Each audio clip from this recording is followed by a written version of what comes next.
Hey guys, Simon here. Welcome to the Midronome walkthrough. This is the setup of today. We have got a Midronome here, a Tetra here that sounds like this, and an MPC, which is a sequencer, which sounds like this when you start it, and an Ableton session running on a computer.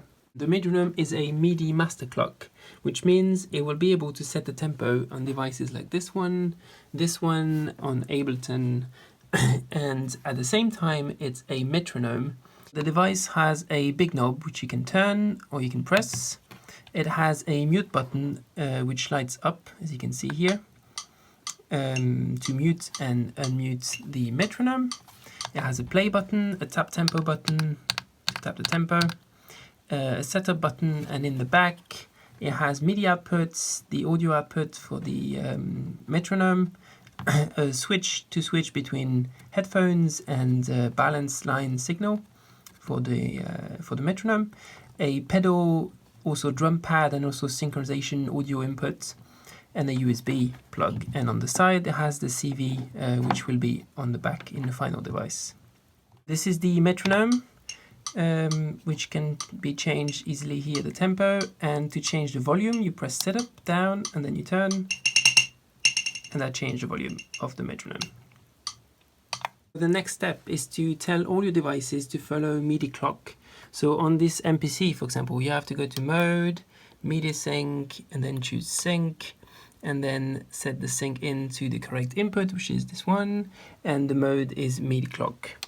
And then this cable connects to the MIDI output of the Midronome, and then on the Tetra, same thing, we connect the cable here, and then we go to global, and we're going to change this to MIDI to clock, and then we select that to MIDI in.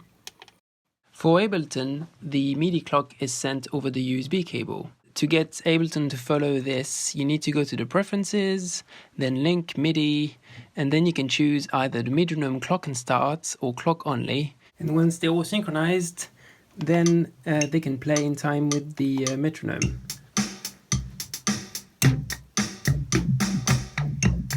And then if I change the tempo, it changes.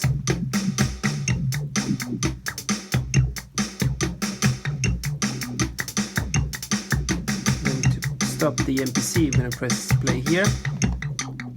Now let's have a look at the settings of the device. So there are 3 levels. This is the main display. Then when we press setup, we go in the settings list, and then rotating the knob goes through the list. And then we can choose something in the list, press down, change the value. For example, this is the brightness, and then either we press down again to go back to the list, or we press setup to go back to the main display.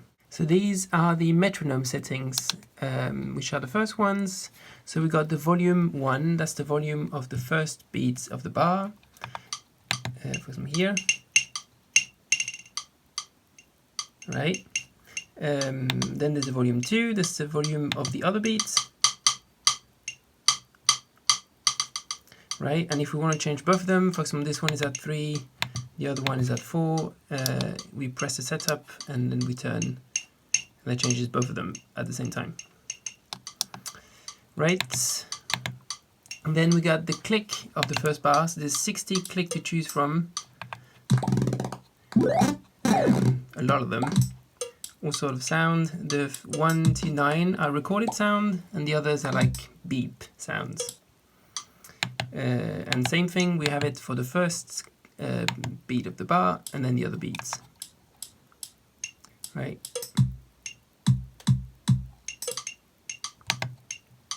And then we got the time signature, so it's written as bar, as in how many beats per bar there is.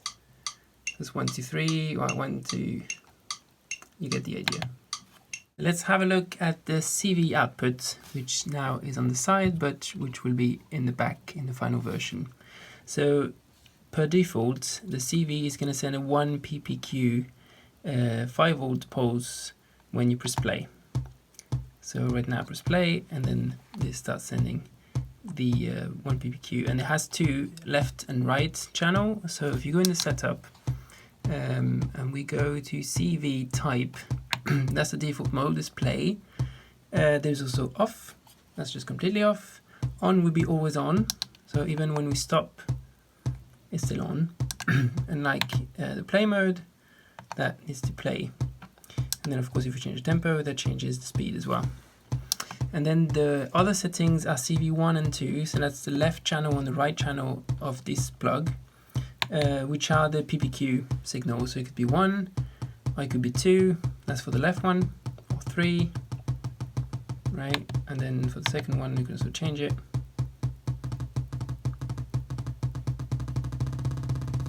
All the way to 24, which sounds really loud.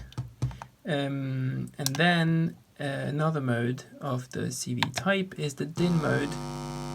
And in DIN mode is going to send play, pause on the right channel, and then a 24 PPQN on the left channel. That's for old machines, old Roland machines especially, like the TB 303 or 606 machines. So how to control your Midronome with a pedal. So first you take a pedal like this, and it's a basic sustain pedal, and you plug it in the inputs at the back of the device. And when this is done, you can press setup and you choose the setting called input, and you're going to set this to pedal. And then on the right you have a new setting called pedal, which can choose what the pedal is going to do. So that says mute. That means when I press the pedal, it's going to act like the mute button. Or I can choose play, and then it's going to act like the play button. Or I can choose tap, and then it's going to act like a tap tempo. And that's it. You can also use a drum pad like this one to tap the tempo and time signature on the device. This is a basic Roland drum pad from an electronic drum set, and it has a plug here. So we're going to put a cable there, and then a cable in the inputs of the Midronome. And then in the settings, we're going to choose inputs. And this time, so this was set to pedal, this time we're going to choose pad. And when we press pad, when I validate it, it's going to ask me to choose the sensitivity. So this is the sensitivity, and you can see these two LEDs, they turn off, so that we can test the sensitivity by tapping. So this is the higher sensitivity, so it detects very low taps. And if I go all the way down, then if I tap too low, it doesn't detect it. So then you should tap relatively harder. Right, and when this is done, we can just simply tap the tempo.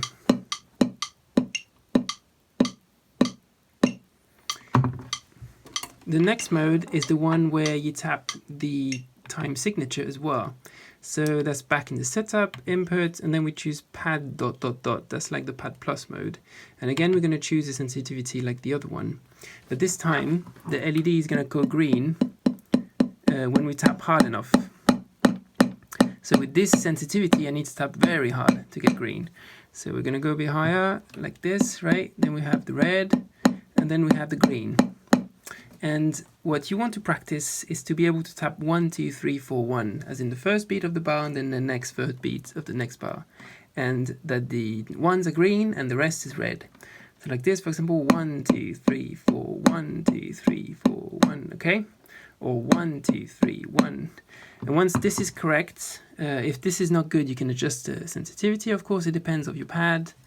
But when this is comfortable, then you can adjust time signature and tempo at the same time by doing this. 1, 2, 3, 1.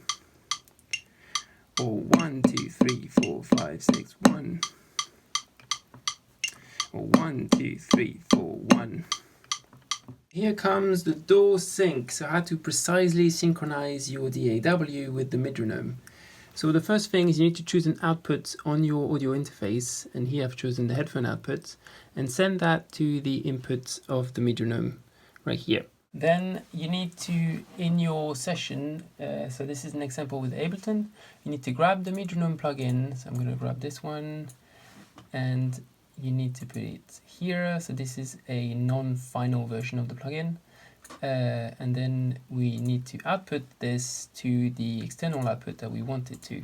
So in my case, it's the output number 3.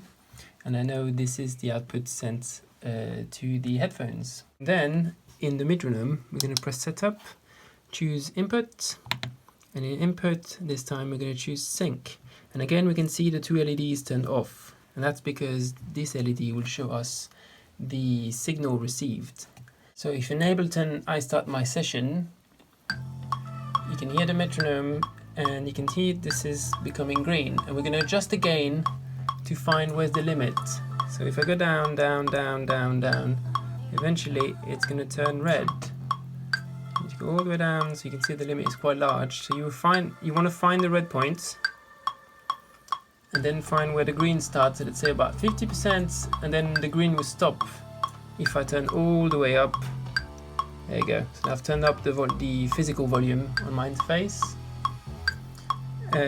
So let's put it about 75, and then we know it's going to be green, and we know it's synchronized right in the middle. And now we can leave the setup, and when I press play, this time it's going to synchronize with the metronome. With the Midronome, including its metronome.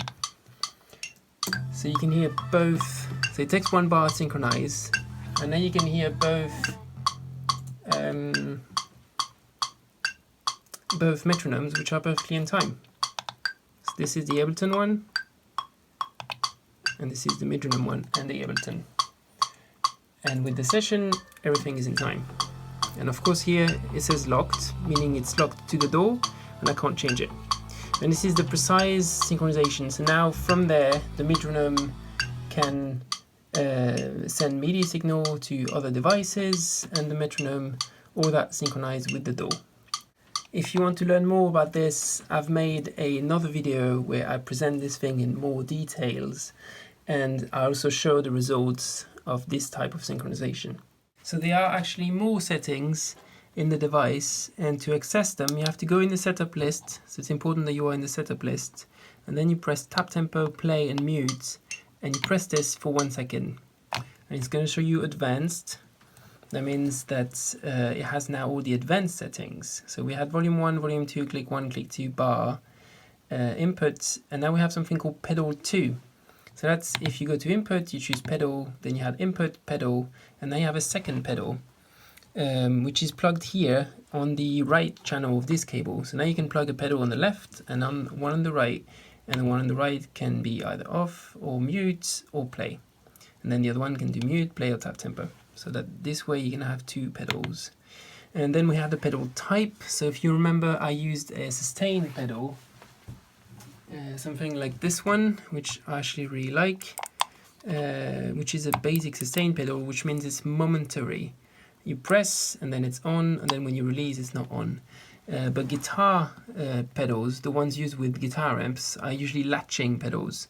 And you can also use them with the Midronome, then you just need to change the pedal type from sustain to latching. And these are the only two options. Then we had the CV options, these were there already. The play options, so that's the way the play button reacts. So when you go to play, by default it sends play to anything connected on both MIDI ports, MIDI port 1 and MIDI port 2. You can also choose one, then it will only start the one on MIDI port 1, or we can choose separate, and in this case the mute button is not a mute button anymore, but it actually becomes a play button. So we have a play button on the left for this port, and a play button on the right for this port. And you can hear that when I play this, the MPC starts, but when I stop the other one, the MPC is still running. So this one controls the MPC separately, and this one controls whatever was on this cable. And then we have the reset mode.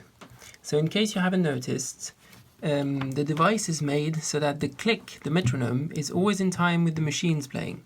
So by default, this is going to be the metronome, and then when I press here, it's going to blink, and then the MPC starts in time with the click, right? And then it stops. So it means I have to play. You can see the button blinking if I slow it down here, and then it starts right in the beat, so that they're always together. But what if you don't want to wait and you want to start right away? Then that's when you use the reset mode. So you set that to on, and then when I press play, it's going to start right away. But then it's also going to reset the click, so that the click is still in time with the device. So like here, you can hear the metronome changing. And that's it. The last setting is about the lock mode.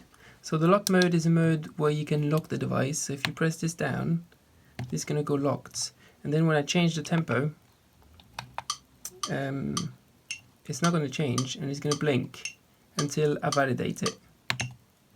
And now it changes. That's a way to jump from one tempo to another. And there's two lock modes. So this lock mode only locks the tempo, but then you can still press play. You can still press mute. But the other lock mode, if you go to lock, that's partial lock mode. This one is the full lock mode, where when you do this, everything is locked. So that's like a safety mechanism. There's nothing you can do that's going to change anything unless you validate the tempo. And then you change the tempo. Or you leave the lock mode by holding it down again.